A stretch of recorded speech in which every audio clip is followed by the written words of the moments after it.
क्या आप जानते हैं कि भारत के किसी भी कोने में अपराध हो या विदेशी धरती पर कानून की एक ही छत सभी नागरिकों पर कैसे लागू होती है?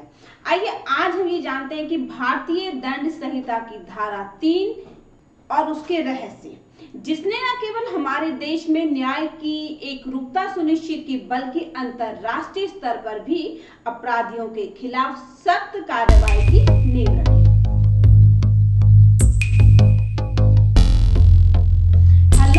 वेलकम टू ज्ञान अभियान।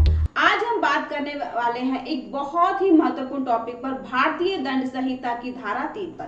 भारतीय दंड संहिता की धारा 3, जिसे आईपीसी भी कहा जाता है, 1860 में अंग्रेजी कानूनविदों द्वारा तैयार की गई थी और यह हमारे देश के आपराधिक कानून का मूल आधार है। धारा 3 का मुख्य उद्देश्य इस संहिता के क्षेत्राधिकार को स्पष्ट करना है, यानी यह कानून कहां और किन परिस्थितियों में लागू होगा, यह निर्धारित करती है भारतीय दंड संहिता की धारा 3। धारा 3 का मूल उद्देश्य, धारा 3 में यह निर्धारित किया गया है कि भारतीय दंड संहिता किस भौगोलिक क्षेत्र में लागू होगी। मूल रूप से यह धारा यह कहती है कि पूरे भारत में लागू। आईपीसी के प्रावधान पूरे देश में, चाहे आप किसी भी राज्य या जिले में हो, सभी पर समान रूप से लागू होते हैं। इसका मतलब है कि यदि भारत के किसी भी क्षेत्र में कोई अपराध किया जाता है तो उस अपराध को इसी कानून के तहत निपटाया जाएगा। बाहरी क्षेत्रों में भी कुछ सीमा तक प्रभाव। यदि कोई भारतीय नागरिक विदेश में अपराध करता है तो उस अपराध को भी कुछ परिस्थितियों में आईपीसी के दायरे में लाया जा सकता है, अर्थात यदि वह अपराध भारत में किए जाने वाले अपराध के समान होता है और भारतीय कानून के अंतर्गत दंडनीय है तो उसे भारत में उसका हिसाब देना संभव है। इससे यह सुनिश्चित होता है कि देश के नागरिक विदेश में भी कानून के दायरे से बाहर नहीं है। ऐतिहासिक पृष्ठभूमि, भारतीय दंड संहिता को ब्रिटिश शासनकाल में एक सुव्यवस्थित और एकीकृत आपराधिक कानून के रूप में पेश किया गया था। उस समय कानून का दायरा सीमित था, लेकिन समय के साथ जैसे जैसे समाज में परिवर्तन आया, इसकी व्याख्या और क्षेत्राधिकार में भी सुधार किए गए। धारा 3 का एक महत्वपूर्ण उद्देश्य यह था कि अपराध न केवल देश के भीतर बल्कि विदेश में भी किए गए कृत्यों पर नियंत्रण रखा जा सके, खासकर उन मामलों में जब अपराधी भारतीय नागरिक हो। क्षेत्राधिकार और अंतरराष्ट्रीय लागूपन, देश के भीतर अपराध, जब किसी भी व्यक्ति द्वारा भारत में अपराध किया जाता है तो उसे उसी क्षेत्राधिकार के अंतर्गत लाया जाता है। यह सुनिश्चित करता है कि देश के अंदर कहीं भी अपराध का न्याय संगत निपटारा हो सके। उदाहरण के तौर पर यदि कोई व्यक्ति मुंबई में अपराध करता है तो उसे मुंबई की कानून व्यवस्था के अनुसार सजा दी जाती है। विदेश में अपराध करने वाले भारतीय नागरिक, यदि कोई भारतीय नागरिक विदेश में अपराध करता है तो कुछ विशेष परिस्थितियों में भारतीय दंड संहिता के प्रावधान उसके खिलाफ भी लागू हो सकते हैं।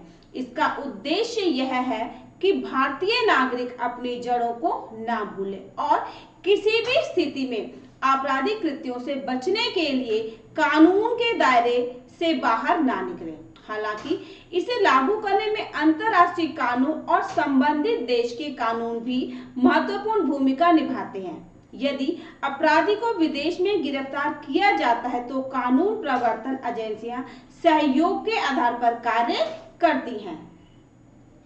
आपसी सहमति और सहयोग, इस तरह के मामलों में अक्सर भारत और संबंधित विदेशी देशों के बीच कानूनी सहयोग की प्रक्रिया भी होती है। अंतर्राष्ट्रीय सहयोग, एक्सट्रेडिशन ट्रीटीज और द्विपक्षीय समझौते इस क्षेत्राधिकार के विस्तार में महत्वपूर्ण भूमिका निभाते हैं। इसका उद्देश्य अपराध पर प्रभावी ढंग से नियंत्रण रखना और न्याय सुनिश्चित करना है। व्यवहारिक उदाहरण, आइए इसे एक उदाहरण के माध्यम से समझते हैं। मान लीजिए कि एक भारतीय नागरिक जो वर्तमान में थाईलैंड में रहता है, वहां पर किसी आपराधिक कृत्य में लिप्त हो जाता है। थाईलैंड के कानून के अनुसार यदि अपराध सिद्ध हो जाता है तो थाईलैंड में ही न्यायिक कार्यवाही की जाएगी। लेकिन यदि ऐसा अपराध भारतीय दंड संहिता के तहत भी दंडनीय होता है तो भारत में भी इस मामले की समीक्षा की जा सकती है, खासकर यदि भारतीय कानून के अनुसार यह अपराध गंभीर माने जाते हैं। यह स्थिति इसलिए बनी रहती है ताकि भारतीय नागरिक को कहीं भी अपराध करते हुए कानून के दायरे से बाहर न रहने दिया जाए। धारा 3 का महत्व और प्रभाव। पहला, न्याय प्रणाली की एकरूपता।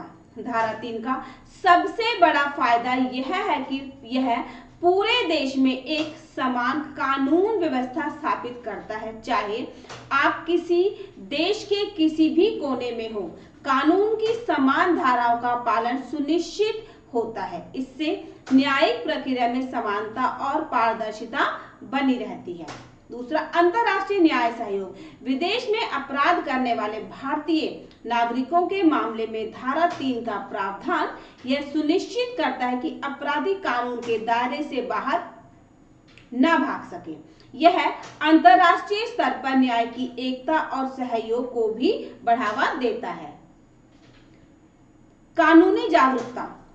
जब आम जनता को यह जानकारी हो जाती है कि कानून केवल देश के भीतर ही नहीं बल्कि विदेश में भी उनके खिलाफ लागू हो सकता है, तो यह कानूनी सजगता पैदा करता है। लोग अपने कार्यों के प्रति अधिक सावधान रहते हैं और यह समाज में कानून के प्रति सम्मान को भी बढ़ाता है। अब हम कुछ बहुविकल्पी प्रश्न करेंगे और जानेंगे कि हमने कितना सीखा।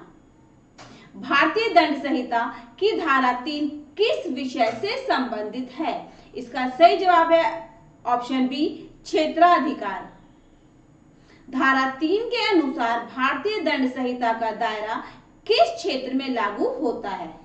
इसका सही जवाब है ऑप्शन सी, पूरे भारत में। यदि कोई भारतीय नागरिक विदेश में अपराध करता है तो धारा 3 के अनुसार स्थिति क्या हो सकती है? इसका सही जवाब है ऑप्शन सी, भारतीय कानून के तहत भी कार्यवाही हो सकती है। भारतीय दंड संहिता की धारा 3 द्वारा मुख्य रूप से क्या सुनिश्चित किया जाता है? इसका सही जवाब है ऑप्शन सी, न्याय व्यवस्था में एकरूपता।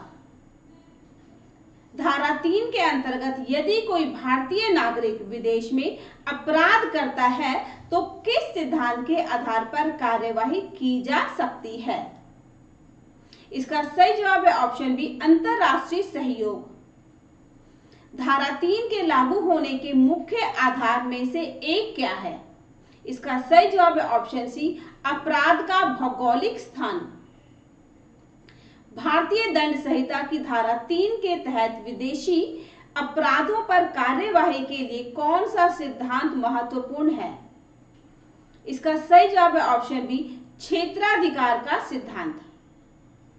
धारा 3 की भूमिका भारतीय दंड संहिता में क्या है? इसका सही जवाब है ऑप्शन सी, कानून के दायरे को परिभाषित करना।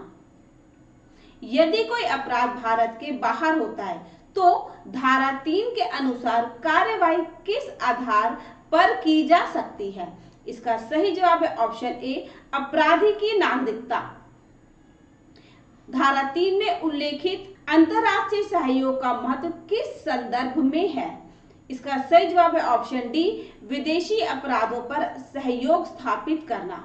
भारतीय दंड संहिता की धारा 3 न केवल भारत के आंतरिक क्षेत्र में अपराधों पर कानून लागू करने का आधार है बल्कि यह भारतीय नागरिकों के अंतर्राष्ट्रीय कृत्यों पर भी निगरानी रखने का महत्वपूर्ण साधन है। इस धारा के माध्यम से यह सुनिश्चित किया जाता है कि चाहे अपराध भारत के भीतर हो या विदेश में, कानून का दायरा व्यापक है और अपराधियों को उनकी गतिविधियों के लिए उत्तरदायी ठहराया जा सके। इस प्रकार धारा 3 भारतीय दंड संहिता का एक महत्वपूर्ण स्तंभ है जो न्याय व्यवस्था में एकरूपता, अंतर्राष्ट्रीय सहयोग और कानूनी जागरूकता को बढ़ावा देता है। उम्मीद है कि ये जानकारी आपको अच्छी लगी होगी, बहुत रोचक लगी होगी। तो अगर यह जानकारी आपको अच्छी लगी, रोचक लगी, तो इसे लाइक करें, शेयर करें और चैनल को सब्सक्राइब करना ना भूलें। बेल आइकन दबाएं ताकि हमारी अगली वीडियो की जानकारी आपको मिल सके। अगर आप कुछ पूछना चाहते हैं तो कमेंट बॉक्स में लिखें। ये हमारा QR कोड है, इसे स्कैन करके आप अपने ज्ञान अभियान चैनल को सपोर्ट कर सकते हैं। मिलते हैं एक नई वीडियो में नई जानकारी के साथ, तब तक के लिए